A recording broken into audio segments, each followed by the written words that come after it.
So I will be talking about my vegetarian diet. So the first time I decided that I wanted to be vegetarian, it was because I saw videos on animal cruelty.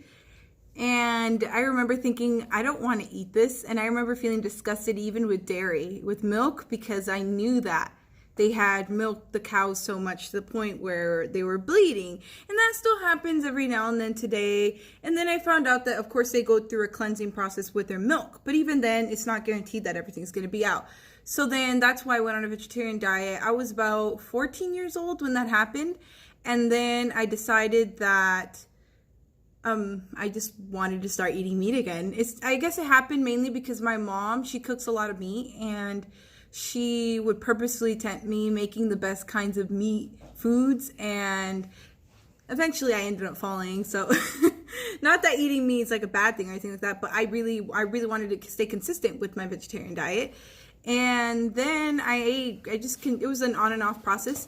And then it was the summer of 2016 when I decided to canvas. I did literature evangelism in the Central California Conference, and then they only served vegan food in their program, but we were allowed to order vegetarian when we went out. So for half a year I became a vegan in the summer of 2016, and then once 2017 hit, I stopped my vegan diet, and up until now, presently, I've been a vegetarian.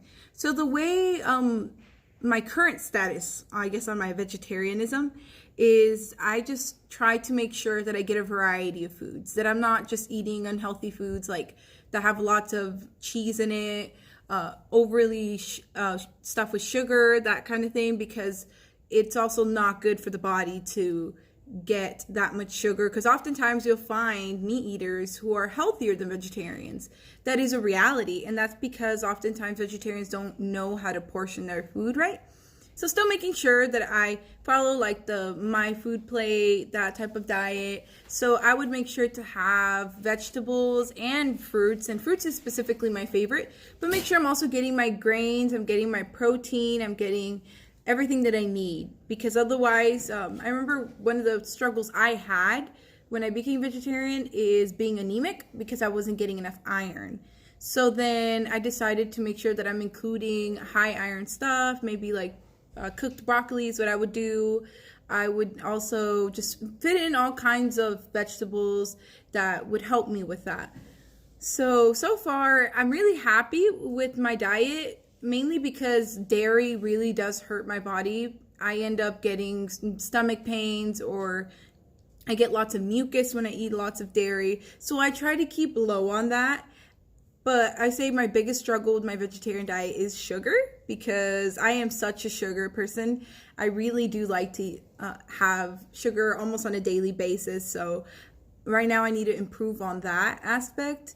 But other than that, it's been a huge blessing being able to be vegetarian, because then I could also learn how to cook Mexican food. Since I become vegetarian, I recognize that there's a lot of good Mexican dishes that I could make that's vegetarian, so people can enjoy them. Because I have a lot of friends, people who do eat meat, people who don't eat meat, people who don't even eat dairy. So I try to make sure I learn how to cook a variety for my friends there too.